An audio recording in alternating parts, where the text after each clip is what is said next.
ꯑꯗꯨꯅ ꯀꯣꯑꯣꯄꯔꯦꯠ ꯇꯧꯕ ꯍꯣꯠꯅꯕꯤꯔꯤ ꯃꯗꯨꯒꯤ ꯃꯍꯩꯅ ꯀꯔꯤꯗꯧꯕ ꯍꯌꯦꯡꯒꯤ ꯃꯅꯤꯄꯨꯔꯒꯤ ꯂꯩꯔꯤꯕ ꯀꯥꯆꯤꯟ ꯒꯣꯌꯥꯗ ꯂꯩꯔꯤꯕ ꯄ꯭ꯔꯖꯥ ꯃꯤꯌꯥꯝꯅ ꯌꯥꯝꯅ ꯅꯨꯡꯉꯥꯏ ꯃꯇꯝ ꯁꯥꯡꯅ ꯑꯩꯈꯣꯏ ꯋꯥꯃꯤꯟꯅꯔꯛꯄꯅꯤ ꯃꯔꯨꯞ ꯂꯩꯔꯤꯕ ꯃꯌꯥꯝ ꯑꯩꯈꯣꯏ ꯂꯣꯏꯅ ꯋꯥꯃꯤꯟꯅꯔꯛꯄꯅꯤ ꯂꯣꯏꯅꯅ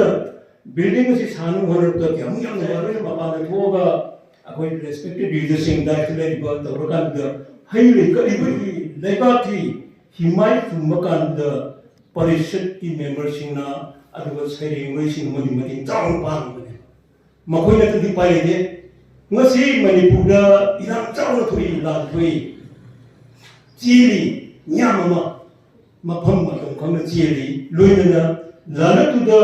ꯃꯁꯥ ꯃꯊꯟꯇ ꯁꯨꯏꯁꯥꯏꯠ ꯇꯧꯗꯨꯅ ꯁꯤꯖꯈꯤꯕ ꯃꯌꯥꯝ ꯌꯥꯎꯔꯦꯅ ꯔꯤꯂꯤꯐ ꯀꯦꯝꯗ ꯂꯩꯕ ꯄꯦꯟꯖꯗꯕ ꯑꯩꯒꯤ ꯏꯆꯥꯒꯤ ꯂꯥꯏꯔꯤꯛ ꯇꯝꯕ ꯄꯦꯟꯗꯕ ꯑꯩꯒꯤ ꯏꯄꯨꯔꯣꯏꯕ ꯑꯁꯣꯟꯕꯗꯨꯒꯤ ꯁꯦꯕꯥꯒꯤ ꯄꯦꯟꯗꯕ ꯁꯤꯅ ꯃꯔꯝ ꯑꯣꯏꯗꯅ ꯔꯤꯂꯤꯐ ꯀꯦꯝꯗ ꯂꯩꯕꯁꯤꯡꯗꯨꯅ ꯉꯁꯥꯏ ꯃꯁꯥ ꯃꯇꯣꯝꯇ ꯑꯥꯠꯃꯥꯘꯥꯠ ꯇꯧ ꯁꯤꯖꯔꯤꯕꯅꯦ ꯄꯣꯠꯁꯤ ꯌꯦꯡꯕꯤꯌꯨꯀꯣ ꯃꯗꯨꯁꯨ ꯀꯔꯤꯗꯧꯕ ꯁꯥꯏꯠꯇꯒꯤ ꯀꯂꯝꯁꯤꯅ ꯇꯩꯊꯣꯛꯇꯨꯅ ꯃꯗꯨꯒꯤ ꯁꯦꯇꯜꯃꯦꯟ ꯇꯧꯅꯕ ꯃꯅꯤꯄꯨꯔꯒꯤ ꯀꯥꯆꯤꯟ ꯀꯣꯌꯥꯗ ꯏꯅꯕꯗꯨ ꯂꯣꯏꯅ ꯇꯥꯟꯅꯔꯤꯕꯅꯤ ꯂꯣꯏꯅꯅ ꯃꯅꯤꯄꯨꯔꯒꯤ ꯂꯩꯔꯤꯕ ꯈꯕꯔ ꯀꯥꯒꯖꯁꯤꯡꯅ ꯑꯗꯨꯝ ꯎꯅꯕꯅꯤ ꯑꯩꯈꯣꯏꯒꯤ ꯁꯥꯏꯠꯇꯒꯤ ꯁꯩꯔꯦꯡ ꯀꯂꯝ ꯑꯗꯨꯝ ꯌꯥꯎꯔꯤꯕꯅꯦ ꯅꯨꯡꯁꯤꯔꯕ ꯑꯩꯈꯣꯏꯅ ꯇꯝꯕꯗ ꯐꯪꯉꯔꯣꯏꯕ ꯄꯥꯕꯗ ꯊꯣꯛꯑꯔꯣꯏꯗꯕ ꯐꯖꯕ ꯁꯩꯔꯦꯡꯁꯤꯡ ꯌꯥꯎꯔꯤꯕꯅꯤ ꯃꯗꯨ ꯇꯧꯕ ꯀꯥꯟꯗ ꯑꯩꯈꯣꯏꯒꯤ ꯁꯩꯔꯦꯡꯕꯨ ꯄꯥꯝꯖꯕ ꯁꯥꯏꯠꯇꯒꯤ ꯃꯤ ꯑꯣꯏꯔꯤꯕꯅꯤꯅ ꯉꯁꯥꯏꯒꯤ ꯍꯌꯦꯡꯁꯦ ꯄꯔꯤꯈꯥ ꯊꯥꯕꯗꯧꯅ ꯃꯗꯨ ꯑꯋꯥꯏꯕꯗ ꯑꯗꯨꯝ ꯂꯩꯔꯤꯕꯅꯦꯕ ꯑꯩ ꯃꯇꯥꯗ ꯍꯧꯒꯠꯂꯦ ꯕ꯭ꯔꯁ ꯇꯧꯔꯦ ꯂꯣꯏꯔꯀꯥꯟꯗ ꯉꯁꯥꯏꯒꯤ ꯏꯔꯛꯄ ꯃꯔꯨꯞꯄꯥꯡꯒꯤ ꯏꯔꯛꯄ ꯁꯩꯔꯦꯡꯁꯤꯡ ꯏꯆꯦ ꯏꯆꯟꯅ ꯏꯔꯛꯄ ꯁꯩꯔꯦꯡ ꯃꯌꯥꯝ ꯄꯥꯔꯀꯥꯟꯗ ꯑꯅꯧꯕ ꯌꯦꯅꯤꯡ ꯑꯃ ꯎꯅꯅꯕ ꯑꯅꯧꯕ ꯏꯔꯥ ꯑꯃ ꯂꯥꯛꯅꯅꯕ ꯃꯅꯤꯄꯨꯔꯒꯤ ꯑꯅꯧꯕ ꯃꯌꯣꯟ ꯆꯣꯡꯅꯕꯒꯤ ꯋꯥꯐꯝ ꯌꯥꯎꯔꯛꯄ ꯀꯥꯟꯗ ꯑꯗꯨꯛꯀꯤ ꯃꯇꯤꯛ ꯅꯨꯡꯉꯥꯏꯖꯔꯤꯕꯅꯦꯕ ꯑꯗꯨꯅ ꯃꯔꯝ ꯑꯣꯏꯗꯅ ꯉꯁꯤ ꯑꯁꯤ ꯑꯩꯈꯣꯏꯒꯤ ꯄꯨꯕꯤꯕꯁꯤꯡꯒꯤ ꯃꯅꯨꯡꯗ ꯑꯃ ꯑꯣꯏꯔꯤꯕ ꯑꯆꯧꯕ ꯗꯥꯏꯇ ꯂꯧꯕꯤꯔꯤꯕ ꯑꯩꯈꯣꯏꯒꯤ ꯁꯦꯀ꯭ꯔꯦꯇꯔꯤ ꯗꯥꯏꯇ ꯂꯧꯕꯤꯔꯤꯕ ꯍꯦꯝꯆꯥꯟꯅ ꯁꯨꯃꯥꯏꯅ ꯇꯧꯗꯅ ꯀꯀꯥ ꯇꯔꯥꯎꯅꯤꯁꯨꯕ ꯃꯄꯣꯛ ꯀꯨꯝꯑꯣꯟ ꯄꯥꯂꯟꯁꯤ ꯁꯤꯗ ꯂꯩꯔꯦꯅ ꯍꯥꯏ ꯑꯗꯨ ꯑꯩꯗꯤ ꯃꯨꯃꯦꯟꯁꯤ ꯅꯨꯡꯉꯥꯏꯇꯕꯅꯤ ꯑꯗꯨ ꯉꯁꯥꯏ ꯑꯉꯥꯡꯁꯤꯡꯗ ꯊꯤꯜꯂꯛꯇꯨꯅ ꯁꯤ ꯌꯥꯎꯕ ꯉꯝꯕꯗꯣ ꯑꯗꯨꯛꯀꯤ ꯃꯇꯤꯛ ꯅꯨꯡꯉꯥꯏꯖꯩ ꯌꯥꯝ ꯌꯥꯎꯖꯅꯤꯡꯕ ꯃꯨꯃꯦꯟꯠꯀꯤ ꯑꯩꯒꯤ ꯅꯨꯡꯉꯥꯏꯇꯕ ꯄꯣꯠ ꯑꯃꯅꯦꯕ ꯁꯤꯅꯤ ꯑꯗꯨ ꯑꯣꯏꯔꯒꯗꯤ ꯑꯩꯅ ꯄꯥꯝꯖꯔꯤꯕꯅ ꯑꯩꯅ ꯊꯣꯡꯉꯤꯕ ꯏꯟꯁꯥꯡ ꯑꯩꯅ ꯊꯣꯡꯉꯤꯕ ꯆꯥꯛ ꯅꯨꯡꯇꯤꯒꯤ ꯆꯥꯕꯁꯦ ꯍꯥꯎꯇꯕ ꯂꯩꯌꯦꯕ ꯉꯁꯥꯏ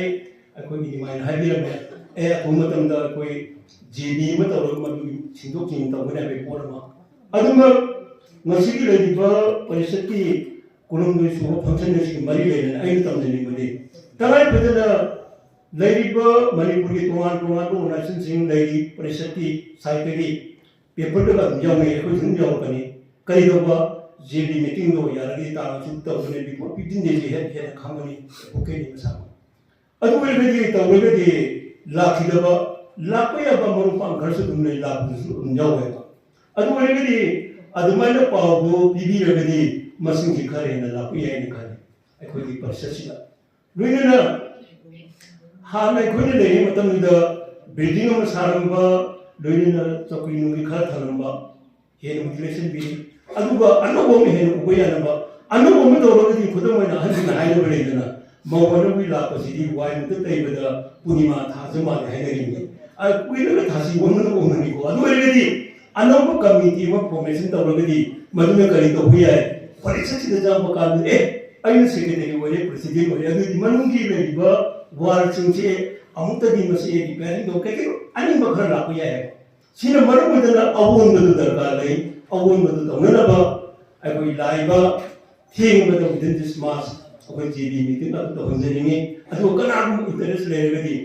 ꯄꯨꯕꯤꯅꯤꯡꯕ ꯂꯩꯔꯒꯗꯤ ꯄꯨꯕꯤꯅꯤꯡꯗꯕ ꯂꯩꯔꯒ ꯃꯈꯥꯗ ꯆꯠꯊꯕ ꯀꯩꯁꯨ ꯀꯥꯏꯗꯦ ꯃꯔꯝꯗꯤ ꯀꯩꯗꯧꯒꯦꯕꯨ ꯉꯁꯤ ꯄꯨꯕꯤꯔꯤꯕ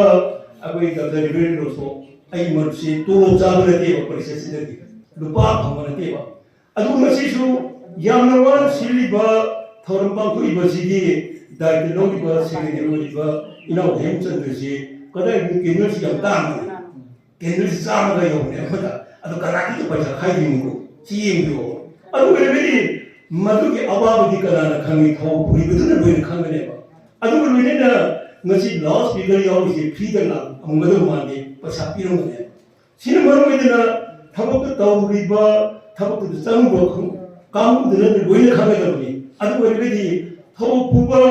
ꯃꯤꯌꯥꯝꯒꯤ ꯊꯕꯛ ꯇꯧꯕ ꯍꯥꯏꯁꯤꯗꯤ ꯑꯗꯨꯝ ꯋꯥꯕꯁꯨ ꯃꯁꯥꯅ ꯇꯥꯕꯅꯦꯕ Sino marumaydana ay yam ngagaloy ngambigatuba wanganguisu mayam mulay sino marumaydana akoy amukhena mapangan akoy gi thaunalena kusulay sideki haynati ko hena mapangan ni taunaba anoba awon mayu namdala buya na photo ta hundiniya wa pundo ay titena thamjage luina ngasigi leiriba function asida changiba kudamoina investment kai keno bi tawrani abi angam mating ay upam nga taradang ay committee da tara ko jarungi ado ay ngangde da do sai tin jage ay ngasi Bisampur side da parisa Bisampur district branch ki asigumba mifam ase ay mathang yaujara masing khara di yam yaujare tubu tasena makidi akoigi ikwan bahian chandrasi akoigi Bisampur district Bari Association जो हमारे secretary ओय अदुगा कोई इसमें इसी तरह हमारे secretary ओय ना पोबने ना वाला हमारा कांदा ऐसी हम लगा फाउंडेशन दे लाख परसेंट सीधा उकिन जिन्ना कोई डाइस का फमहन बखलन बचेगी हाने फाउंडर संगुना इंगोंदा मसी यानी उनका बगी मोज़ इंगोंदा आई फमु है बस खंगा बगी रखंगे इंगोंदा हायरम में कोई चंद्रन स्माइल तो बसे हाने की मीजिंग बुद्धि पाव हाइड्रगा मारी कलिंग किंजिंग फमले फमले है ना हायरम में तो दे आई ना अंदर की सिमती अकोई जब फम बसे इकाई दो माले डायरे हायरम में तो ना अतोपमा फम बसे ना भागत्रा आई बियाम बदो कितंगी फंक्शन जी को ना दे आई बि हारे सोल तुम पांचे है कहीं ना बदी अकोई से आई सिंपल जी किलो बनी ना एक चलो रखा हाथ के गत्तु के का पुना के का सिकुम बगी अकोई के मसन पवार पुथों ना भी असुमाइना पंगन चांगे के फिर से चलो रखा यूं दहला पता आई नहीं है भागी तो आई की जान पादुना आई जी ना हवाई मानो पिनी मतम दा आई ना ऑफिस तक के हला पता इमाई सा खतंग ले जाते हैं आई जी जान पाजन नंगाई लगा ले ना आई जी ने मा दो माई निंगाई से तो लगा ले ना अदेके आई ना आई बुआ आई जी आदगी हाथ के तो के न तवरगा लापनी युमदे ले कान घाथं कोठागे तौसने नंगने आइबो कभी सेमेलन जाओगा गंगराना बनो जाबी लीली कुबा मानम बलसा रगा हलबदौना नंग औ निगाय तौसनदने आइसे नंगे के तमिले नेरा तोपा नंगे तमिले नेरा तोपाइना दुमाइना फाकी तौने बे माइ जाजे तो हाइबी अखोय के अथोरबा मेंबा थमोय के नुसी नुवनगी आदे अवाबा नुआइबा लोइनमक काउथोनबा असिगुबा साइडरी संसारसिदा अखोयजु पामे हाबा चंगजाबा अखोयजु पामजाबना मारम मरकांदा हाइबो हाइबिरागदी सही अमा भावबसु आई ngasi भावदा मि सोजदि अखोयना साइनिं इबो खपा वारिं इबो खपा हाइजाद्रागासु नुसिबदि आलोसाला अमतंदा अखोयगी साइडगी इरो नुजिदा तामिनदना अवानगाय मरुवैना अखोयगी सही लेंगासिं ओइमिनबा दुगै थथुं बैखा थाबा अजि तसिं हायकांदा साइडगी फिल्स जानि बमियोय पुनिमसे हाबा तुपगि वाखन क्या लैगे मोइदे नुआय तबरजु कोरोना फुंदोपा मिदुमगदा मंगन बाना इनोंदा सि तवरे हायना कुलाइना करिना रिफेंस तौना रबदो वाखनजिदि आइना सुमदि एंबदा आई हौजि फावदि लैत्रिना लौसे अदुगा मोइगि थमोइजिबु आइनि याम कलजबा मोइ कोलोमजिबु आइनि यामना पामजबा कोइना ngамजदब तारगासु दोगि मति सिंथाना बदले कोइना मताय ओइना वारि सानबा मतमदा कबिजिं आइबजिंगि पुंगि वारोजे कोइना पुंगदा थागबा हाइद्राबाद थादु थागनिनेबा कोइना वाइदो हाइद्रेना खलबा अदुना कोइना मसेसि यावजरबा मतमजिदा कनागुमा खरना मिएं लाना कोइना किनजिंगा सिंगा साचारबा साइडगी संगे साइडगी समेलन साइडगी फजन कांगो म्यामजे लानाय बे अखोय पुना जैना बरंगी मी खरा लागांदा पुना जैना बे फिरो तोकिद्राय हाना लेरबा मी सिंगिना वाबी बदुजो अखोयना दुम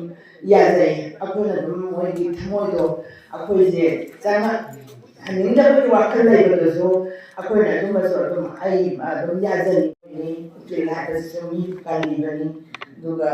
आरांगनि बसो आरांगनि मागिदनि पिबा दुंबा नोयबनि मारंदा तंगाय फदरबा मी अमनि दुना अखोयजे नोयबनि थमोय दुम पानबना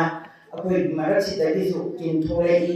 अदुगा मोइगी असेंबा थमोयगी फोंदोफम जगा मे हमामदा दुम फोंदोंगारिबनि ꯑꯩꯈꯣꯏꯅ ꯍꯧꯖꯤꯛ ꯑꯩꯒꯤꯗꯤ ꯊꯣꯏꯗꯣꯛꯄ ꯍꯥꯏꯅꯤꯡꯉꯥꯏ ꯂꯩꯖꯗꯦ ꯉꯁꯤꯁꯨ ꯐꯥꯎꯟꯗꯦꯁꯟ ꯗꯦ 32 ꯁꯨꯕ ꯐꯥꯎꯟꯗꯦꯁꯟ ꯗꯦ ꯂꯥꯛꯄꯁꯤꯗ ꯑꯩꯒꯤ ꯑꯣꯏꯅꯁꯨ ꯊꯋꯥꯏ ꯍꯛꯆꯥꯡ ꯌꯥꯎꯅ ꯑꯩꯈꯣꯏꯒꯤ ꯑꯁꯤꯒꯨꯝꯕ ꯕꯤꯁꯦꯝꯄꯨꯔ ꯗꯤꯁꯇ꯭ꯔꯤꯛꯀꯤ ꯑꯃꯠꯇ ꯉꯥꯏꯔꯕ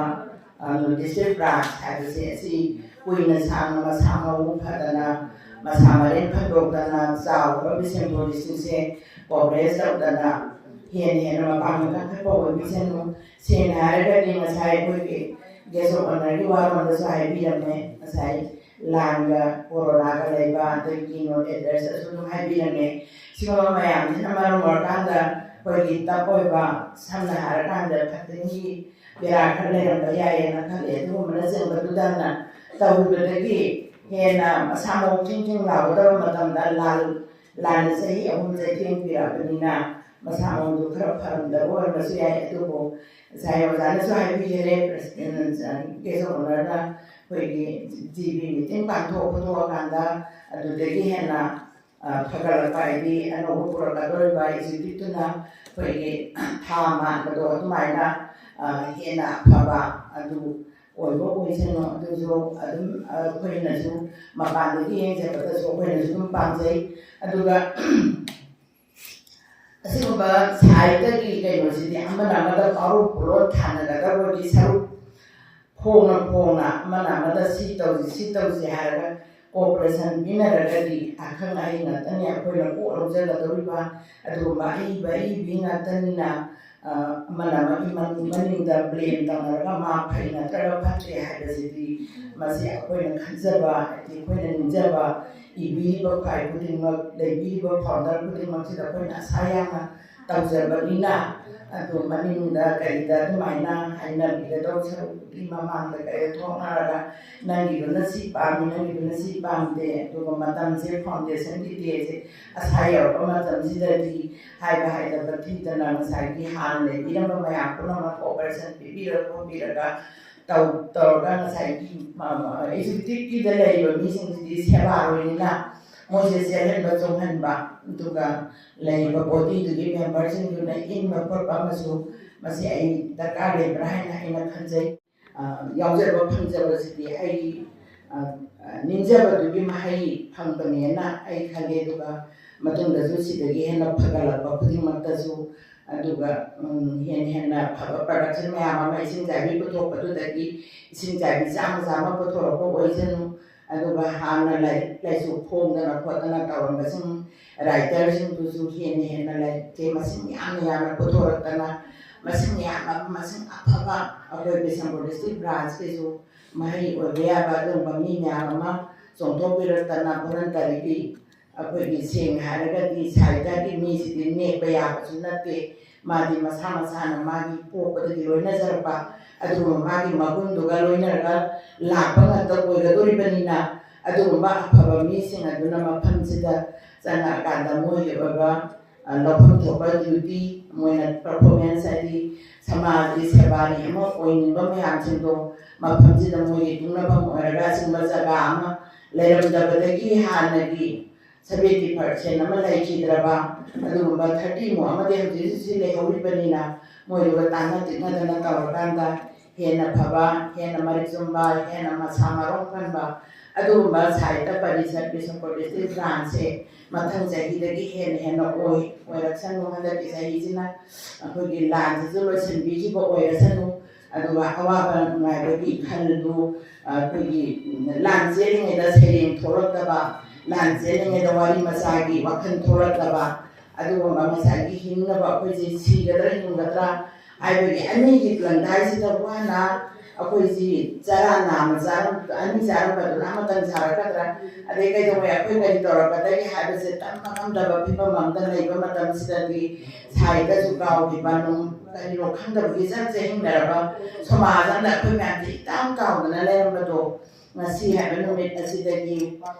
ꯏꯁꯣꯔꯅ ꯃꯄꯨꯅ ꯈꯪꯕꯤꯗꯅ ꯑꯩꯈꯣꯏ ꯃꯌꯥꯝꯒꯤ ꯑꯋꯥꯕꯁꯦ ꯀꯣꯛꯄꯤꯈꯤꯗꯅ ꯁꯤꯒꯨꯝꯕꯒꯤ ꯑꯔꯣꯏꯕ ꯇꯥꯡꯀꯛ ꯍꯥꯏꯕꯗꯣ ꯃꯤꯑꯣꯏꯕꯒꯤ ꯊꯃꯣꯏꯒꯤ ꯑꯋꯥꯕꯒꯤ ꯇꯥꯡꯀꯛ ꯍꯥꯏꯕꯗꯣ ꯂꯣꯏꯁꯤꯟꯕꯤꯈꯤꯗꯅ ꯑꯅꯧꯕ ꯌꯦꯅꯤꯡ ꯑꯃ ꯍꯨꯟꯕꯤꯔꯛꯇꯅ ꯑꯅꯧꯕ ꯃꯅꯤꯄꯨꯔ ꯑꯃ ꯑꯅꯧꯕ ꯕ꯭ꯔꯥꯟꯁ ꯑꯃ ꯑꯅꯧꯕ ꯗꯤꯁꯇ꯭ꯔꯤꯛ ꯕ꯭ꯔꯥꯟꯁ ꯑꯃ ꯑꯣꯏꯕꯤꯗꯅ ꯃꯊꯪ ꯆꯥꯎꯈꯠꯂꯛꯄ ꯑꯣꯏꯔꯁꯅꯨ ꯍꯥꯏꯕ ꯋꯥꯐꯝ ꯈꯔꯁꯦ ꯊꯝꯖꯔꯒ ꯑꯗꯨꯒ ꯑꯩꯒꯤ ꯉꯁꯤ ꯑꯩꯁꯨ ꯆꯤꯐ ꯒꯦꯁꯀꯤ ꯐꯝꯐꯝ ꯂꯥꯟꯁꯤꯗ ꯄꯨꯈꯠꯄꯤꯔꯛꯄ ꯑꯩꯈꯣꯏꯒꯤ ꯑꯦꯛꯖꯤꯀ꯭ꯌꯨꯇꯤꯚ ꯃꯦꯝꯕꯔꯁꯤꯡꯕꯨ ꯑꯩ ꯏꯀꯥꯏ ꯈꯨꯝꯅꯖꯕꯒ ꯂꯣꯏꯅꯅ ꯑꯩꯅꯁꯨ ꯑꯩꯒꯤ ꯑꯉꯝꯕ ꯈꯔꯗꯪ ꯑꯣꯐꯤꯁ ꯄꯤꯌꯥꯔꯒ ꯈꯖꯤꯛꯇꯪ ꯈꯨꯗꯣꯡ ꯈꯖꯤꯛꯇꯪ ꯇꯝꯖꯔꯝꯃꯤ ꯂꯥꯟꯕ ꯑꯣꯏꯈ꯭ꯔꯦ ꯑꯗꯨꯒꯤꯁꯨ ꯃꯊꯛꯇ ꯑꯩꯈꯣꯏ ꯗꯤꯁꯇ꯭ꯔꯤꯛ ꯑꯇꯩꯗꯒꯤ ꯍꯦꯟꯅ ꯌꯥꯝꯅ ꯁꯦꯟꯁꯤꯇꯤꯚ ꯑꯣꯏꯕ ꯗꯤꯁꯇ꯭ꯔꯤꯛꯁꯤ ꯕꯤꯁꯦꯟꯄꯨꯔ ꯗꯤꯁꯇ꯭ꯔꯤꯛ ꯑꯁꯤꯅꯦꯕ ꯑꯇꯣꯞꯄ ꯁꯨꯒꯨꯝꯕꯗ ꯕꯦꯔꯥ ꯇꯧꯋꯦ ꯍꯥꯏꯕꯗꯤ ꯈꯔ ꯈꯛꯇꯅꯤ ꯋꯥꯈꯜ ꯍꯥꯏꯔꯤꯕ ꯑꯩꯈꯣꯏꯁꯤꯗꯤ ꯑꯌꯥꯝꯕꯁꯤ ꯇ꯭ꯔꯦꯅꯤꯡ ꯂꯥꯏꯟ ꯄꯨꯝꯅꯃꯛꯁꯤ ꯌꯥꯝꯅ ꯁꯦꯟꯁꯤꯇꯤꯚ ꯑꯣꯏꯕ ꯄꯣꯠ ꯑꯃꯅꯤ ꯆꯨꯔꯥꯆꯥꯟꯄꯨꯔꯗ ꯂꯩꯔꯝꯕ ꯊꯣꯏꯕꯣꯡꯗ ꯀꯔꯤꯅꯣ ꯂꯩꯔꯝꯕꯁꯤꯡ ꯑꯁꯤꯁꯨ ꯌꯨꯝ ꯀꯩ ꯂꯣꯏꯅ ꯂꯟ ꯊꯨꯝ ꯄꯨꯝꯅꯃꯛ ꯂꯧꯊꯣꯛꯈꯤꯗꯅ ꯂꯨꯠ ꯇꯧꯈꯤꯗꯅ ꯍꯧꯖꯤꯛ ꯔꯤꯂꯤꯐ ꯀꯦꯝꯗ ꯑꯋꯥꯕ ꯈꯥꯡꯉꯒ ꯂꯩꯔꯤ ꯊꯃꯣꯏ ꯁꯣꯛꯑꯒ ꯂꯩꯔꯤ ꯑꯁꯤꯅꯤ ꯑꯁꯤꯒꯨꯝꯕ ꯃꯇꯝ ꯑꯁꯤꯗ ꯑꯩꯈꯣꯏ ꯁꯩꯔꯦꯡ ꯄꯥꯝꯖꯩ ꯍꯥꯏꯗꯨꯅꯁꯨ ꯃꯇꯝ ꯆꯥꯅ ꯄꯪꯇꯦꯟ ꯇꯤꯟꯅꯔꯨꯔꯁꯨ ꯃꯤꯅ ꯌꯦꯡꯉꯝꯃꯣꯏꯗꯕ ꯃꯇꯝꯁꯨ ꯂꯩꯕꯅꯤꯅ ꯑꯩꯈꯣꯏ ꯈꯔ ꯆꯦꯛꯁꯤꯟꯖꯩ ꯏꯝꯐꯥꯜ ꯃꯅꯨꯡꯗ ꯇꯧꯕꯗꯨꯗꯤ ꯑꯀꯥꯏꯕ ꯀꯌా ꯂꯩꯇꯦ ꯁꯣꯍꯣꯔꯒꯤ ꯃꯅꯨꯡꯗ ꯇꯧꯕꯅꯤꯅ ꯃꯔꯝ ꯑꯗꯨꯅ ꯉꯁꯤ ꯑꯩꯈꯣꯏ ꯃꯌꯥꯝ ꯂꯦꯡꯕꯤꯔꯤꯕ ꯃꯌꯥꯝ ꯑꯁꯤ ꯎꯖꯕꯗ ꯌꯥꯝꯅ ꯍꯔꯥꯎꯖꯩ ꯑꯩꯈꯣꯏ ꯁꯩꯔꯦꯡꯅꯕꯗꯁꯨ ꯑꯩꯈꯣꯏ ꯂꯨꯄꯥ ꯆꯅꯤ ꯚꯤꯂꯞꯇ ꯍꯥꯞꯇꯨꯅ ꯃꯅꯥꯒ ꯄꯤꯊꯣꯛꯆꯕꯁꯨ ꯌꯥꯎꯖꯈ꯭ꯔꯕꯅꯤ ꯑꯩꯈꯣꯏ ꯁꯦꯀ꯭ꯔꯦꯇꯔꯤ ꯑꯩꯈꯣꯏꯅ ꯊꯋꯥꯏ ꯌꯥꯎꯅ ꯍꯣꯠꯅꯕꯤꯕ ꯉꯁꯤꯃꯛꯇꯤ ꯌꯦꯜꯂꯛꯀꯗ꯭ꯔꯥ ꯌꯦꯜꯂꯛꯑꯣꯏꯗ꯭ꯔꯥ ꯍꯥꯏꯕꯗꯨꯗꯤ ꯑꯩ ꯍꯥꯏꯖꯕ ꯉꯝꯖꯗ꯭ꯔꯦ ꯃꯁꯤ ꯁꯩꯔꯦꯡ ꯊꯤꯕꯁꯤꯡꯗꯣ ꯍꯥꯟꯅꯗꯤ ꯏꯝꯐꯥꯜꯗ ꯐꯥꯎꯕ ꯂꯨꯄꯥ ꯆꯅꯤ ꯌꯦꯟꯗꯦ ꯑꯩꯈꯣই ꯗꯤꯁꯇ꯭ꯔꯤꯛꯁꯤꯗꯗꯤ ꯑꯩꯈꯣꯏ ꯅꯥꯀꯟ ꯅꯥꯝꯃꯗ ꯈꯤꯇꯪ ꯁꯣꯠꯊꯕ ꯂꯩꯔꯁꯨ ꯐꯤꯕꯝꯅ ꯃꯇꯝꯅ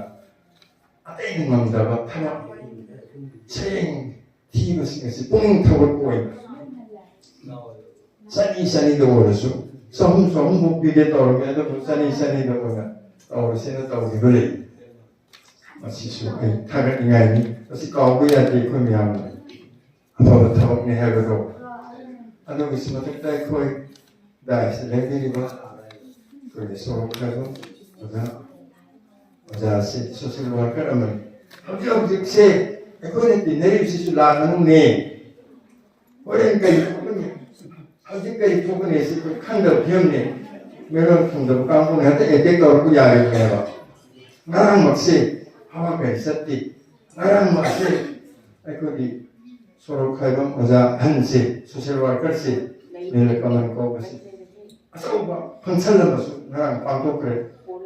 ꯑꯩꯈꯣꯏ ꯇꯤꯚꯤꯗ ꯀꯔꯤꯗ ꯎꯏꯌꯦ ꯃꯥ ꯐꯖꯕ ꯋꯥꯍꯩꯁꯤ ꯍꯥꯏꯗꯣꯛꯄꯗꯣ ꯑꯩꯈꯣꯏꯁꯤ ꯍꯧꯖꯤꯛꯁꯤ ꯑꯔꯥꯏꯕ ꯄꯨꯟꯁꯤ ꯅꯠꯇꯦ ꯍꯥꯏꯕꯁꯤ ꯑꯗꯨꯕꯨ ꯑꯔꯥꯏꯕ ꯅꯠꯇ꯭ꯔꯁꯨ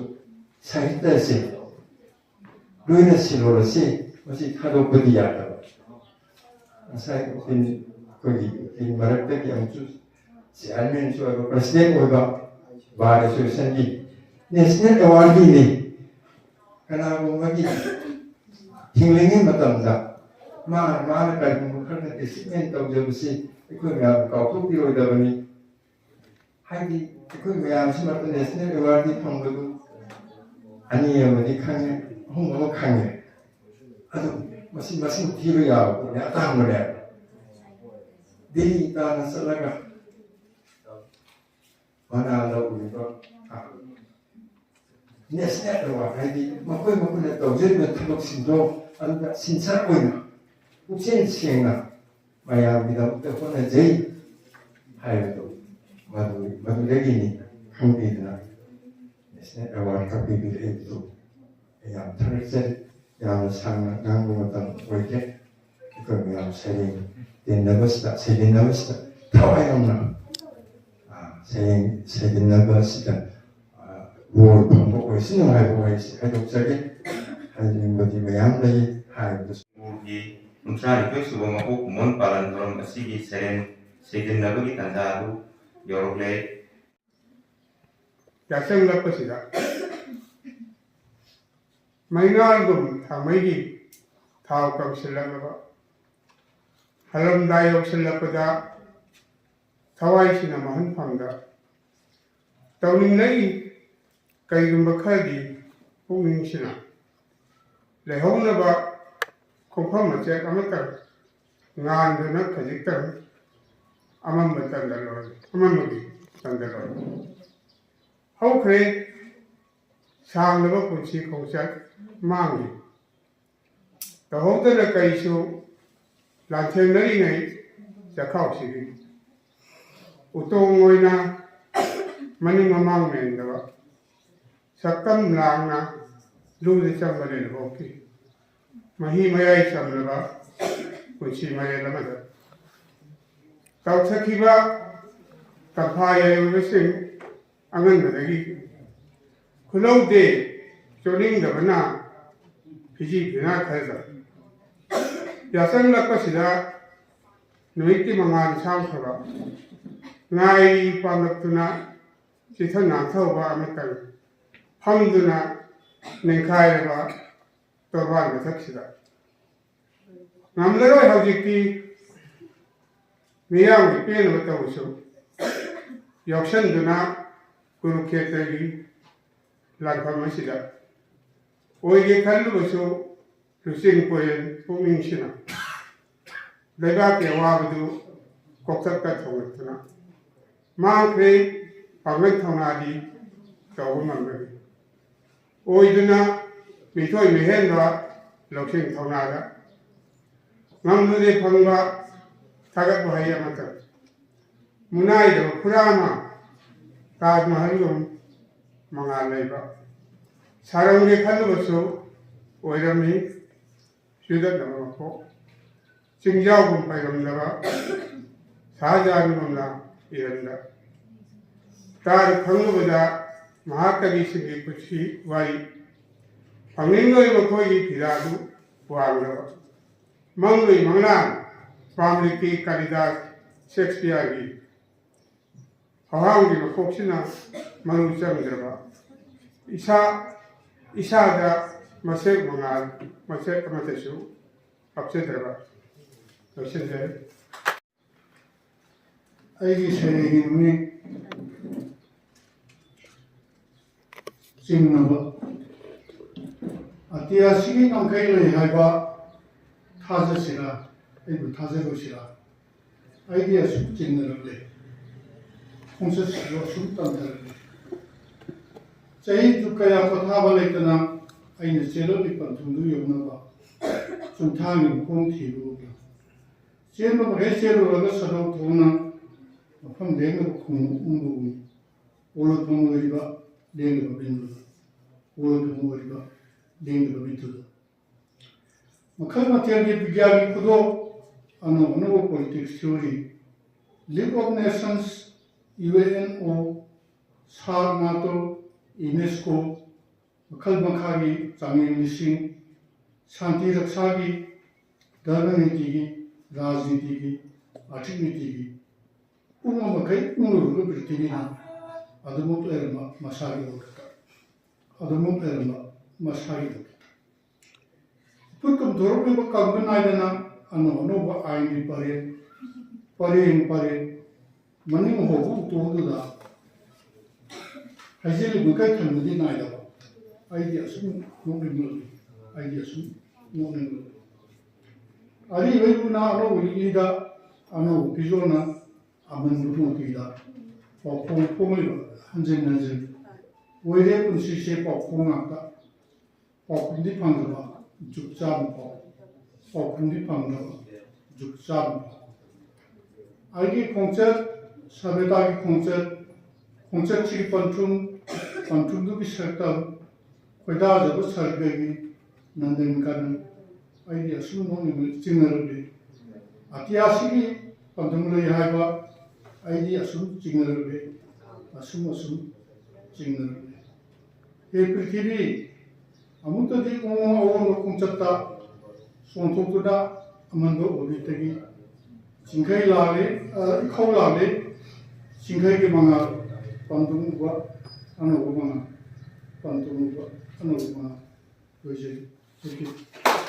ꯅꯣꯡꯖꯨ ꯊꯥꯅ ꯂꯥꯛꯄꯗ ꯄꯨꯕꯤꯔꯛꯄꯔꯥ ꯃꯄꯥꯎ ꯅꯨꯡꯁꯤꯕ ꯃꯥꯒꯤ ꯂꯩꯍꯧꯔꯕ꯭ꯔꯥ ꯃꯥꯕꯨ ꯈꯔꯤ ꯂꯧꯕꯨꯛꯇ ꯎꯀꯥꯏ ꯇꯧꯍꯧꯕ꯭ꯔꯥ ꯂꯧꯈꯣꯟ ꯆꯥꯏꯍꯧꯕ꯭ꯔꯥ ꯂꯧꯔꯤꯡꯒꯤ ꯁꯤꯡꯒꯤ ꯃꯔꯛꯇ ꯑꯩꯕꯨ ꯊꯦꯍꯧꯕ꯭ꯔꯥ ꯂꯩꯖꯔꯦ ꯊꯦꯍꯧꯕ ꯎꯗꯔꯦ ꯁꯣꯜꯍꯧꯔꯕ꯭ꯔꯥ 이웃 ꯁꯦꯝꯕꯤꯅꯕ ꯀꯅꯥꯕꯨ ꯊꯦꯡꯅꯗꯨꯅ ꯂꯩꯍꯧꯔꯕ꯭ꯔꯥ 마부 하라오 미오다 아르티티 마기 콘젠도 따닝라이 와르가 마나 하이페 노르파 젠제라가 포타세 삭담수 우닝라이 넌터부 닝생두나 레호리 마수 담비고 넌기 Sige mami Nungsi bokong salaki Nungsi bokong salaki Nasun pikna hairaki Thamoy thungaw hangbiyo Na pasik na tabiyo Tahaw daba thonglaba Ningam jahoroy ko Nungsi bokong salaki Nasun pikna hairaki Sabudaba angaw bumalanda Leirang koymong aniga Makoy na karibu silun na riba Sabudaba angaw bumalanda Leirang koymong aniga Makoy na karibu silun na riba Luntok daba kamoy di Nungsi bokong kanana pumbigadagi Kamoy di mamidi Maithong da tabani Maithong di bokong kamoy di Kamoy di mamidi Maithong da tabani Maithong di bokong kamoy di Aigi kamoy di bokong si Pongjerage Sibal tongda Aigi kamoy di bokong si Pongjerage Sibal tongda Aigi na munuchi Kamoy siya na nuchi Okin jaba mana Awa bana punsimu Kuyong na kersu Punsi nungsangi laiwadi Awa bana punsimu Kuyong na kersu Punsi nungsangi laiwadi Atum bada Yumpam boy Nungay bawa kanta kanbiyo Atum bada yumpam boy Nungay bawa kanta kanbiyo Pakang leisha oiringay Pakang leisha oiringay Yumbal mari nauringay Nungsira wari si Tattana niksimba Kaubigan Tattana niksimba kaubigan Matang sila Sinjari Itong talakani Itong tasatan Karena yang dengan cinta lagi saya mami itong talakani itong tasatan Kanana tharak konosu khangdi aisi Kadai dagi lak konosu khangdi aisi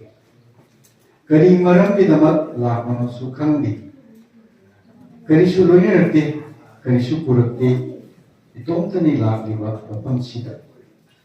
Kanana tharak konosu khangdi aisi Kadai dagi lak konosu khangdi aisi Kari maram bidamat lak konosu khangdi Kari suluhi nerte Kari supurakte Itong tani lak diba papansida Kaawang yengingay mangpok mungchukta sielingay asaw apiki arumayang olingay kaagadabat sinsaw suka hawda angtok kadaba ipaksul hawda Kaawang yengingay mangpok mungchuk sielingay asaw apiki arumayang olingay kaagadabat sinsuka hawda angtok kadaba ipaksul hawda Koro mumit sanglamle Hinglamle numidang mayramle Handabadi yaroy aiki Waru mumiti sanglamle tenglamle namidamaramle handabadi yaroy aiki Anirak handal Nakaroy daba mapam sidagi Waru mumiti tenglamle Waru mumiti sanglamle tenglamle namidamaramle handabadi yaroy aiki Anirak handal nakaroy daba mapam sidagi Mampan lambisu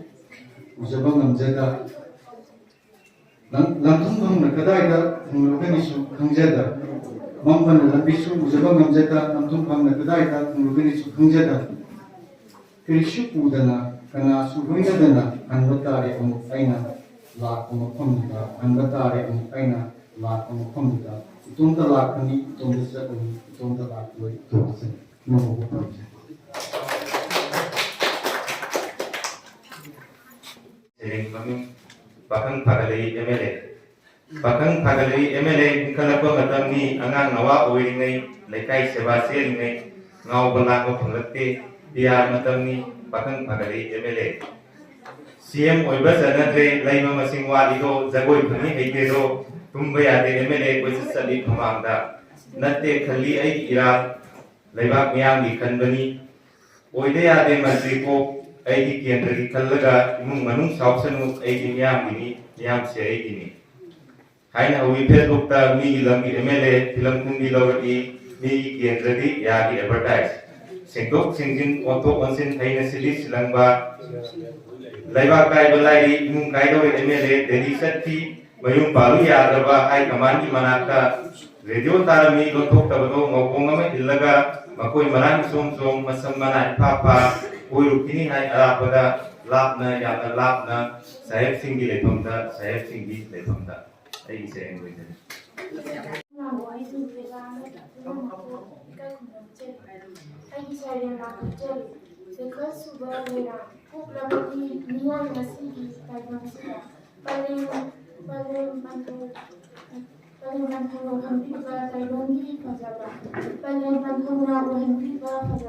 Akiba awara nuwana nandang cara mandang kondisi mga tukaba mga alabi o mga ni mako asiba kumbaro ba o kanang kontropa tudang ilang dinuta kundaga dagang marin sumba tuna ng mga naguna sana kanabada culture dagang jadi bukan dah malam sumber hina hina bagi jasa hina Sahidia Parishad की कथा itu शुरुआत को उन्होंने नापसंदा पंजा जब यह न सही न तंपुरो पंजागे यह की सही को इतिहास का है न नालो यह की सही मनी ना ताइवान को बनी लेकी बा ना बस ताइवान जासे लेयो लेके लेकिने मनना कतौनी मुपुना सेनतिगो मनना खुलिमती सावरनु मनना सेमति हायना पुनमा मनना सेमति लमदबा मुपुना ताइबन खौबा अमा लमदबो हौजिक लेबा असिबु ओइलोइदबा ngomloidaba manglanama mangdabuna lagunu manaba kunai thamgadabani hayduna laigumdaba asimba ajawba koksu mapuna sembani tingundaga apikpa akangba koksu mapuna sembani taibang phambata phaidaminaba othoktu manana kaidoni taibang phambati awhangbana mayulagani anembana maphem gani taibang nunjati ajawbana jumbani apikpana arangani ajaw api anem awang ajawbanan laibana taibang kaudani namatu khunjai isare kalyum ginsa marakta nintham gidi ulen kidana ingagi nunju marakta awa ana kidana taibangge mino maisarakta ikaiki thamdana macha singai phanama khandana mikup ama ninjatana taibang singtha biro o kuya khada chanjari lepak yoram phatlaga insam nati tharibi awang khawangi pibu thoklaga nambo pibu se ibi leithong nabukta kumlaga poinu phabok ibi nangse aigi imani nangse aigi imani sakhatlaba hujiki matam sida sakhatpagi khutai paiduna mayoknaba lanthang kayada lanjatraba muhokshagi mandraga joy laugani honaribi mawo nangse aigi imani nangse aigi imani samu pangan phanaba budhi laksing lainaba mikok thongba ngamnaba ekoigi damakta honarabeda saong saktam kairapi Pirantana Maitumda Choklavi Kubakurum Pulavi Nancy Aidi Mani Yimo Nasidi Palemo Aidi Maitum Tumanse Momon Nupam Numra Tekok Jari Piranse Umani Lempo Riba Punsi Asina Ligani Imani Punsi Harisu Singam Naroi Daba Laman Singh Kara Oyabasu Pendi Nava Lanzadraba Mantradu Sonbiyu Hamununda Yepi Riba Muti Singh Athobagi Kumchat Singh Namjage Vetana Imani Uba. Thank you.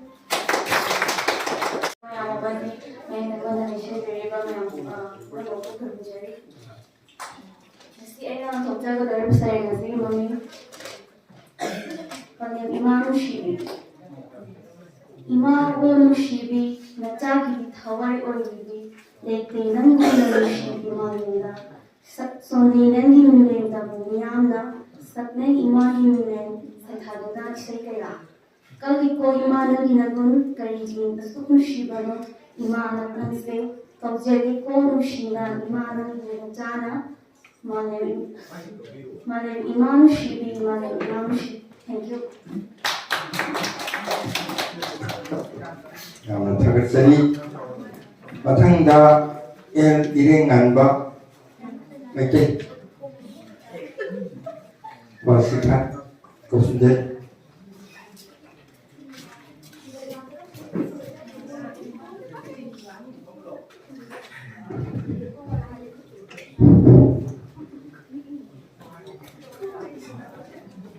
makada si mahal sendiri jago si jadi aduga mahal sendiri si to si so labra ini akan beberapa si masa terjadi yang betul tapi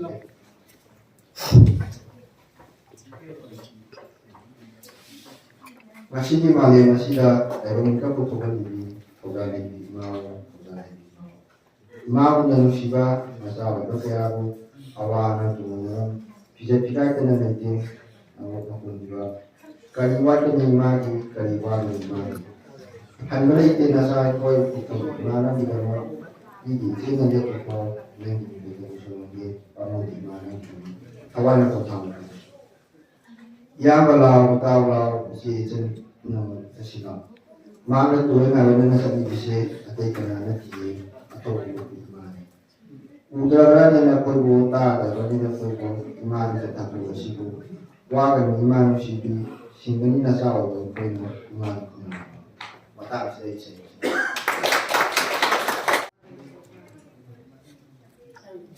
Lain bagi sanggai tersan leduna, yud haraba yud tak ilungna, kopai sudah karaba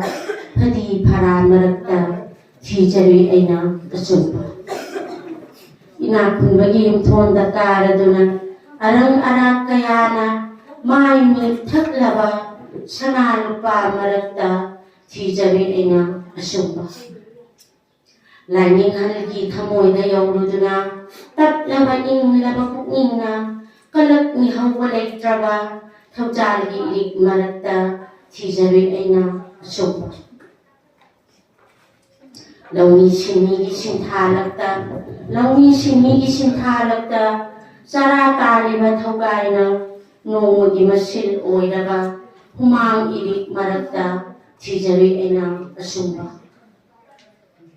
Matamgi hong labayaw lakta, matamgi hong labayaw lakta, lepta mamalayang ikong satta, puto na satliga miyoy bagi, ay tagi haiba tamoy duna. Hudo na po krabra sumba, hudo na po krabra sumba. Puno na po anak po mga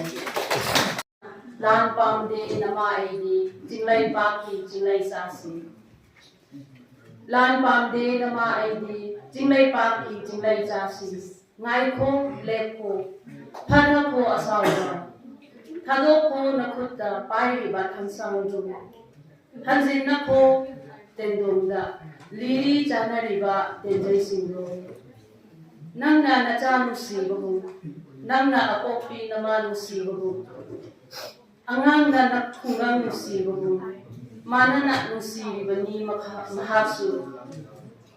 khananu phunanu hatnanu jinglai paki jinglai jasi haurakpham amattani kaugunu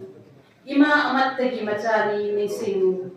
aigi haibdo thadoklo manghan kro kamrut thuruk di wakhallo lan pamde nama aidi jinglai paki jinglai jasi lan pamde nama aidi jinglai paki jinglai jasi thadachemina pagi ini kan dana kata mana dia tu aidi mobile dah ini awal sudah tiba tu semua coba aidi macam tu yang turun kami kita aja kamu isina minum sikit kita aja kamu isina minum sikit tajan ini nak pungsina wahai minum sikit tajan ini nak pungsina wahai minum sikit Ujani imisina mino minum sikit mai kai puting sarat labada gamaina sapu kala nangai musik na minum labada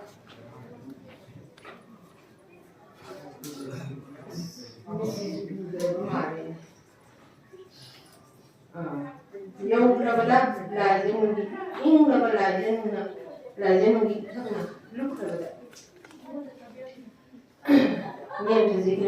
nem thaje tigani khali minum soida unlabada minum sigi malam gana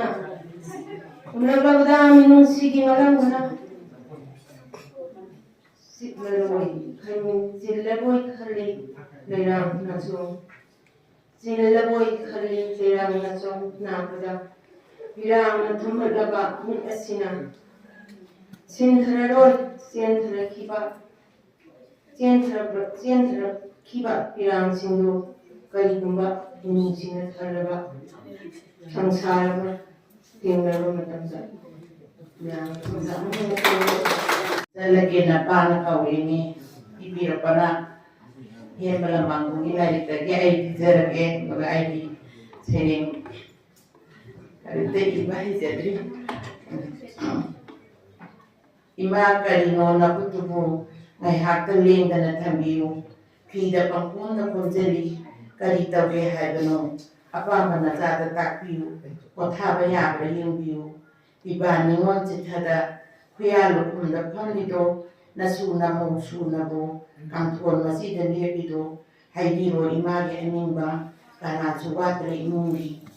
imagi bungo kaurene na pana imago laona Puina pantheran hai se na kui bukan nama tatara na kuna zaira ni lagi ai pido poro ini dia ingri mau hal na nawa tombi kawa ibo tapi na moga satu pami kuyada na bok ai pi sendo satin uda ki potolo kui manle thengre lawa ni na chu na ku bi machin khang dana ngai ngom de hai na chakhadi Nimi chupa kawa sukuna roi, mana sawa do kisei ko, ni cei na haya pa kano roi, kadai mo piru ni pura lagi, puire ni ngai no waramani, ibo na chani khanga bani na mo na pidu sudo kare, karigi imabu kawa no, pabu na kawa ka kuno no, pabu no ngai no chat loyu, imana pabu na haido kro, imagi yai makari no, na pabu na dum na haibati,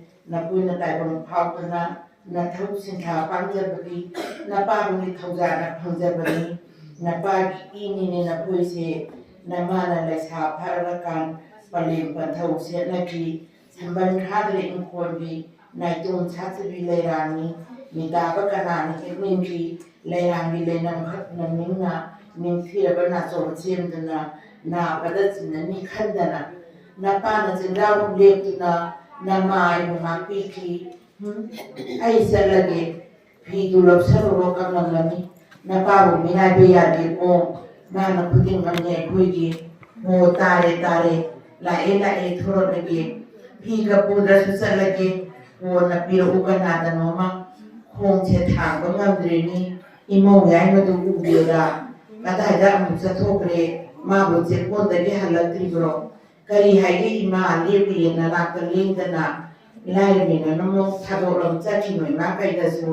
ปลีมาสักขนมตระปีอโปปกันหาสูโทรตระปดาตัวละปีน้ำมาบุกระปีนักบุญที่ปกเสบินาจารุมันจะที่ปมุกตะขันจะที่อโปปปลีมีนะฮักที่อิมาให้นัตนินาเปียนันตรุนกจะที่การนาแต่อิมาเกาหงนี้นะสาวทาโดปินุกุพบีที่ดา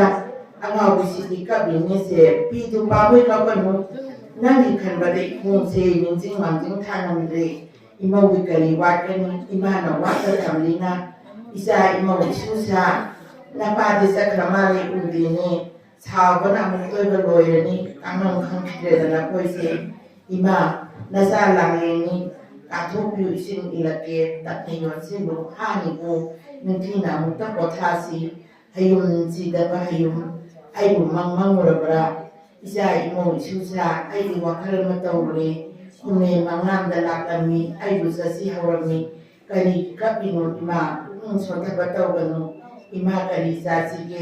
ซาคุยนักขรดังเงียงสิระซานิงดีมาซานิงดีข้าคนไทยจะจิ้มขาเจ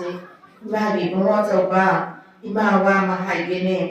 ตักปิวอิมานาซาสุดานิ่งนักทุนดาบยาวรัสูอินิ่งทุนดีที่นัดเดดาต้องหันนิ่งบ้ามาเลยนี่นามาดีหนุ่มไอ้ระบบคนนับบิดดีเปรีอิมาหนุ่มไอ้เรื่องสิ่งเป็นแบบเลยตรีนี่สิ่งตะบุปผามันเป็นไม่ไหวเป็นละอิสระฐานะมาไอ้สิคุยคุยกันได้ประมาณเรื่องตรงนั้นคงต้องตามโทรเรื่องมาเก็บของก็ยามเดโตคนที่เสียใจลอยระเบิดปามกันละเบิดเรื่องตาราสักที่เอาไปชุดน้ำเชื่อมเงินเรื่องตารางและตารางใดมันมีกลุ่มไม่ใช่ยาวเรื่องจานที่นาประเด็นมงรังมงคงละเบียยาสังมุตตามิตาละเบีย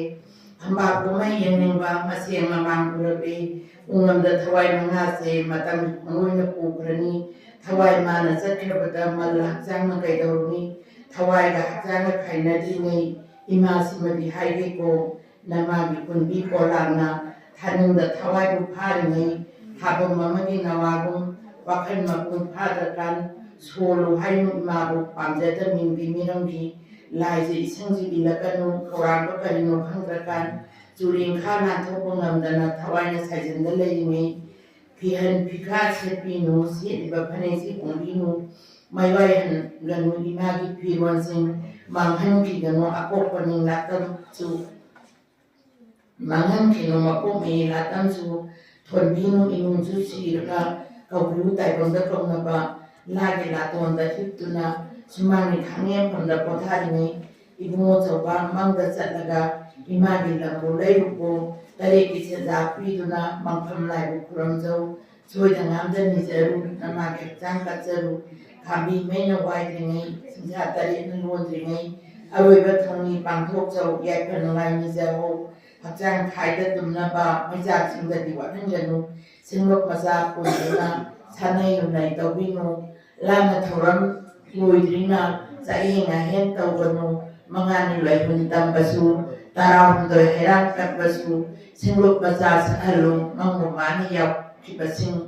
มังมุมวานิยาวที่ประสิงอิมาลวันตาฮัลุแต่บางคนจะกิเซโยผู้สิ้นไปช้าหน้าใจก็ได้สมานกูไม่ตาฮันุโกลิบกัดนุนฟิงเงสิจินน่าจะบัพพันตาประสิง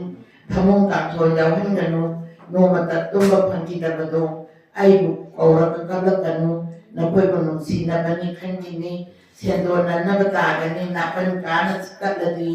ลีมาตาบัพโอเองนะทว่าทาสิงกิกัดลูกโกอิมาในกินไงงามมุดาสัตว์นักกัดลูกอะไรพันสิงอาหารบัตรบุญให้รานดีเขาบุญนึงเท่ารักกัดลูกโกคุณดาคุณทุกหานแบบนี้พวกเขานั่งลำดำนี้มาทั้งวิถีเลยกัดนามาทั้งเท่ารักดำเจริญจับพัดนารันปีบันนี้ทั้งหมดสิ่งนับบุญนี้เลยดีทำบุญเอาผู้ที่ให้ดูดีว่าเราหันไปผู้มันจะเที่ยวลูกโกข้างล่างข้างจึงเลยรวยดวงเหตุนายเฮซ่ารวยดวงมารีสุวัฒน์บนปียกเจรุอิบุดาวทางจึงมีมาใช้ก่อนปีงั้นบัดจึงมุ่งนี้ง่ายแต่นะปัจเจกพิรันปาประสูทาวรมางานสุขดีนพงศ์ทุกข์ทิ้งเจรุจะได้นำดาปีบันนี้อวัดเมียนลอยไหลนิโกทาวรการุณิพาบดาปันทวีมาตะกัตุโกวัตสระปินบีจารุกนาโลกภเวนีตะเรสุรทัสตี Ima petangada kasaru tara jingen pinabi tuola kanabo kanbini tasun thorom ni pambi yang boy ni thauda tamuso unimba kanana ninjaba uben banga basinu sinu ni thogi thoi ta pani lamja ki basu ki ba nakam bani thana lakpati khangjeng imada haijaru loksing maira pinabani Mongoi palau leiroi do thabam tara yaurati irei me imada kaluko turei irei sieloi ko thawai inin ngak pini wangbren simu ogja ho namu taibagum tholakani kasa ho imagi utsingdu simu ibungogi maphamda ubiko haina kurum jau sinung landna ipata asang thongbo habiro asi thongbo thumbiro ngakta phibu yanduna pukning longda kurum jau Aroiba tabom thagidi laining tho ipada katluko ana awa ana tahan taina pham taibang kon biba laini ko ayuk nong thin memida na pok je na kon sin jau sini imana pabjaba na khoida ka hanin bathabati kaure se tabra na pagi khoje ni laganu ko thong hangu hai ni na koi bu thong la ka hangu ni ai bu thong la hai ni Ibu coba imabu sorolam kata ada satu imabu karena suka biasa wakani sor sang biru otha baya bari eksido thong do hangone na koibo napa na kaure ni chat lage napa na kaure ni chat lage thank you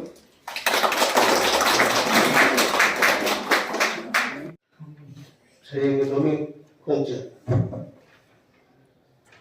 wakal lo sin sao ni 학장 방을 하링에 타론 magam san kita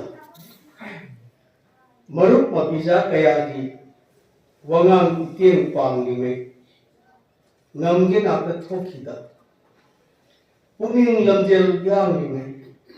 apa madat tange yaukhine matam mabu chana hukeda iri mari thingai uri wari yekhido Yumput na yeklaba yam kido. Thawai mana salime humlel hamhen chidaga layum thukna len kida. Mihun kaung kai dengai saban saktam sumlingai akiba ama laikhideda. Akiba ama laikhideda.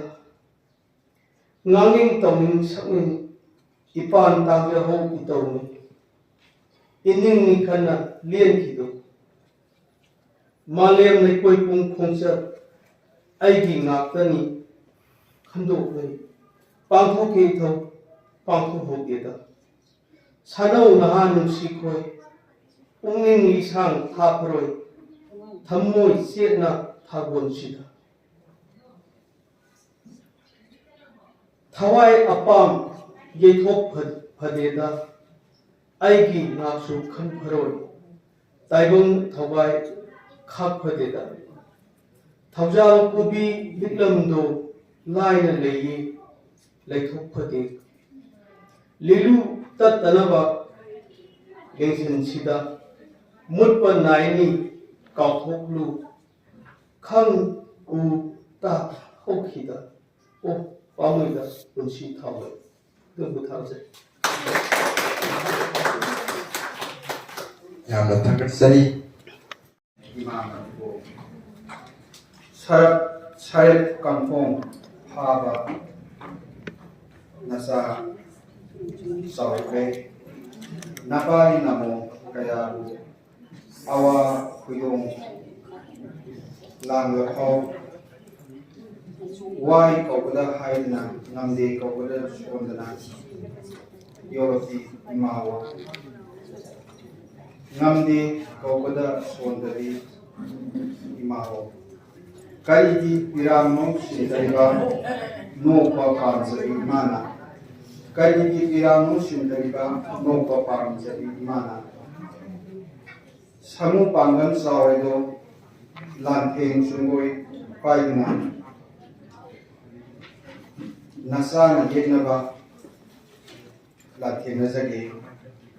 yeknaba sama thengnabada thawai thaba pamude kainaba natte haksana thawaiga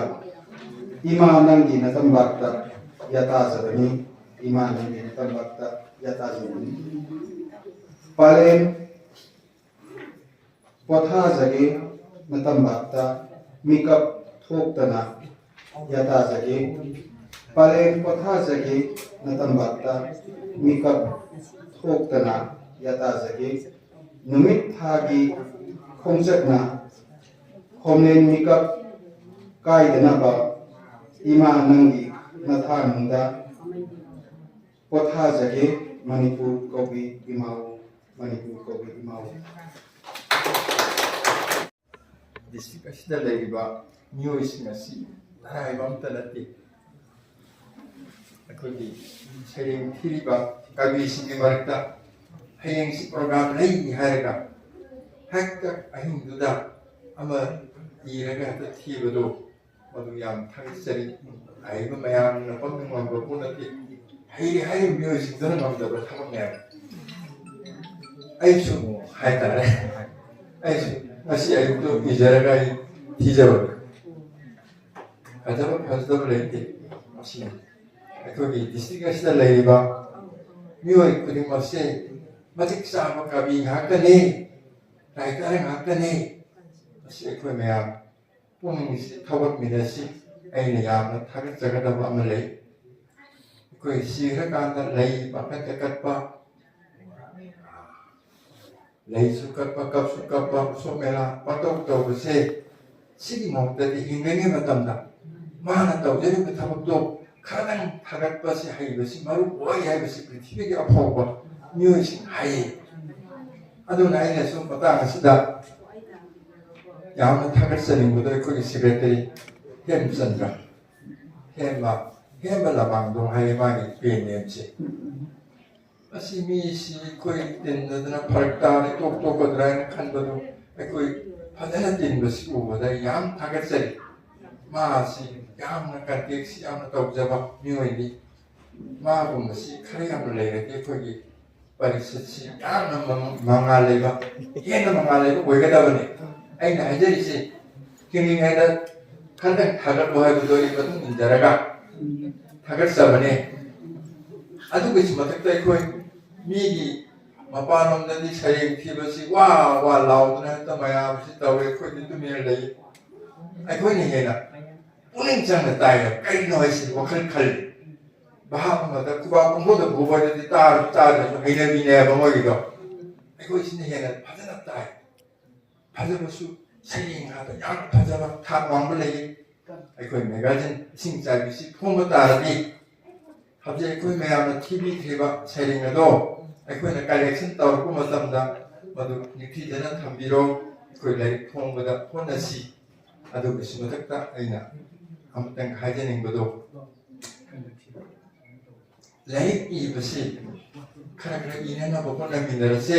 ꯑꯩꯈꯣꯏꯅ ꯊꯤꯔꯤꯕ ꯁꯩꯔꯦꯡꯁꯤꯡꯗꯣ ꯌꯨꯝꯗꯁꯨ ꯂꯩꯔꯝꯒꯅꯤ ꯃꯌꯥꯝ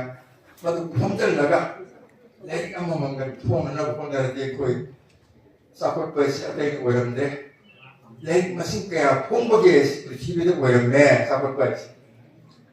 bomb ꯁꯥꯔꯤꯕ rocket ꯁꯥꯔꯤꯕ ꯃꯤꯗꯣ ꯊꯥꯒꯠꯄ ꯑꯣꯏꯔꯝꯗꯦ ꯃꯤ ꯁꯤꯅꯅꯕꯅꯦꯕ ꯃꯤꯅ ꯂꯥꯟꯗꯥꯅꯕ ꯃꯤ ꯁꯤꯅꯕ ꯑꯗꯨꯅ ꯂꯥꯏꯔꯤꯛ ꯀꯌꯥ ꯐꯣꯡꯉꯤ ꯆꯍꯤ ꯑꯃꯗ ꯊꯥ ꯑꯃꯗ ꯀꯌꯥ ꯐꯣꯡꯉꯤ ꯍꯥꯏꯁꯦ ꯑꯩꯈꯣꯏ ꯕꯦꯡꯒꯣꯜ ꯍꯥꯏꯔꯤꯕꯁꯤ ꯊꯥꯗ ꯃꯁꯤꯡ ꯌꯥꯝꯅ ꯐꯣꯡꯈ꯭ꯔꯕꯖꯥꯠꯅꯦ ꯊꯥꯒꯠꯂꯤ ꯏꯟꯗꯤꯌꯥꯗ ꯊꯥꯒꯠꯂꯤ ꯃꯣꯏꯁꯤ ꯐꯖꯕ ꯂꯤꯇꯔꯦꯆꯔꯁꯨ hana phong di basing su apa ngakten ya phong ngakten Bankim Chandra boy kari bayang mengale aduna ikoi su support bagi lamjel sta ikoi yawi lalak or so ikoi sereng sedena basi to ko yadri maram di ikoi puning ngasi padai basi sereng nani ikoi puning sarang naradi depression leradi mina attack tawre mina laksarena koi madum batawre suicide tawre mi si ne ko me haina bado ꯁꯩꯔꯦꯡ ꯑꯁꯤꯅ ꯃꯤꯒꯤ ꯄꯨꯛꯅꯤꯡꯁꯤ ꯏꯪꯊꯍꯜꯂꯤꯕꯅꯤ, ꯋꯥꯈꯜ ꯈꯟꯊꯍꯜꯂꯤꯕꯅꯤ. ꯑꯩꯈꯣꯏ ꯃꯌꯥꯝ ꯊꯋꯥꯏ ꯌꯥꯎꯅ ꯑꯩꯈꯣꯏ ꯉꯁꯤ ꯇꯤꯟꯕꯤꯔꯤꯕ ꯃꯌꯥꯝꯁꯦ ꯃꯊꯪꯗ ꯄ꯭ꯔꯣꯒ꯭ꯔꯥꯝ ꯂꯩꯔꯁꯨ ꯃꯌꯥꯝ ꯊꯋꯥꯏ ꯌꯥꯎꯅ ꯍꯣꯠꯅꯃꯤꯟꯅꯁꯦ ꯍꯥꯏꯕꯁꯤꯗꯤ ꯑꯩꯅ ꯃꯌꯥꯝꯗ ꯃꯔꯨꯞꯁꯤꯡꯕꯗꯨ ꯑꯣꯏ. ꯌꯥꯝ ꯊꯥꯒꯠꯆꯔꯤ. ꯌꯥꯝ ꯅꯨꯡꯉꯥꯏꯖꯔꯤ. ꯁꯩꯔꯦꯡ ꯁꯩꯗꯤꯟꯅꯕ ꯃꯄꯨꯡ ꯐꯥꯅ ꯄꯥꯡꯊꯣꯛꯆꯈ꯭ꯔꯕ ꯃꯇꯨꯡ ꯉꯁꯤꯒꯤ ꯊꯧꯔꯝ ꯑꯁꯤꯒꯤ ꯃꯇꯥꯡꯗ ꯋꯥꯍꯩ ꯈꯔ ꯊꯝꯕꯤꯅꯕ ꯄꯔꯤꯁꯠ ꯑꯁꯤꯒꯤ ꯁꯦꯀ꯭ꯔꯦꯇꯔꯤ ꯍꯦꯝꯕ ꯂꯃꯥꯡꯕꯣꯡꯕꯨ ꯀꯧꯁꯤꯟꯖꯔꯤ. ꯄ꯭ꯔꯣꯒ꯭ꯔꯥꯝꯒꯤ ꯊꯝꯕ ꯁ꯭ꯄꯤꯁꯇꯣ ꯅꯠꯆꯗꯦꯀꯣ. ꯑꯩꯈꯣꯏꯒꯤ ꯉꯁꯤꯒꯤ ꯁꯤꯒꯨꯝꯕ ꯄ꯭ꯔꯣꯒ꯭ꯔꯥꯝ ꯁꯤꯟꯕ ꯑꯗꯨ ꯃꯃꯥꯡꯗ ꯃꯊꯪ ꯁꯤꯟꯈꯤꯕꯁꯤꯡꯗꯣ ꯑꯗꯨꯗ ꯃꯇꯦꯡ ꯄꯥꯡꯕꯤꯔꯛꯈꯤꯕ ꯑꯩꯈꯣꯏꯒꯤꯗꯃꯛꯇ ꯋꯥꯕꯤꯈꯤꯕꯁꯤꯡꯗꯣ ꯑꯩꯈꯣꯏ ꯄ꯭ꯔꯁꯤꯗꯦꯟꯅ ꯍꯤꯡꯉꯤꯉꯩꯗ ꯊꯥꯒꯠꯂꯨ ꯍꯥꯏꯕꯅꯤꯅ ꯑꯩꯁꯨ ꯍꯤꯡꯉꯤꯉꯩꯗ ꯊꯥꯒꯠꯀꯦꯅ ꯆꯪꯖꯔꯛꯄꯅꯤ. ꯉꯁꯤꯒꯤ ꯁꯨꯃꯥꯏꯅ ꯇꯧꯗꯅ ꯑꯩꯈꯣꯏꯒꯤ ꯆꯥꯅꯕꯒꯤꯗꯃꯛꯇ ꯑꯩꯒꯤ ꯏꯅꯥꯎ ꯑꯥꯔ.ꯀꯦ. ꯂꯣꯀꯦꯟ ꯏꯟꯇꯔꯄ꯭ꯔꯦꯟꯗꯒꯤ ꯃꯍꯥꯛꯅ ꯄꯥꯡꯉꯛꯏꯁꯤ ꯆꯍꯤ 4 ꯁꯨꯔꯦ. ꯁꯨꯃꯥꯏꯅ ꯍꯦꯛ ꯑꯩꯈꯣꯏꯒꯤ ꯁꯤꯡꯍꯥꯔꯒꯨꯝꯕ ꯆꯥꯅꯕꯁꯤ ꯃꯥꯅ ꯍꯦꯛ ꯄꯥꯡꯕꯤꯁꯤꯒꯤꯗꯃꯛꯇ ꯏꯅꯥꯎ ꯑꯥꯔ.ꯀꯦ. ꯂꯣꯀꯦꯟꯕꯨ ꯍꯟꯅꯤꯡꯉꯥꯏ ꯊꯥꯒꯠꯆꯩ. ꯍꯣꯔꯦꯟ ꯚꯣꯠ ꯑꯣꯐ ꯊꯦꯡꯛꯁꯀꯤꯗꯁꯨ ꯑꯗꯨꯝ ꯂꯥꯛꯀꯗꯕ ꯑꯗ ꯚꯣꯠ ꯑꯣꯐ ꯊꯦꯡꯛꯁꯇ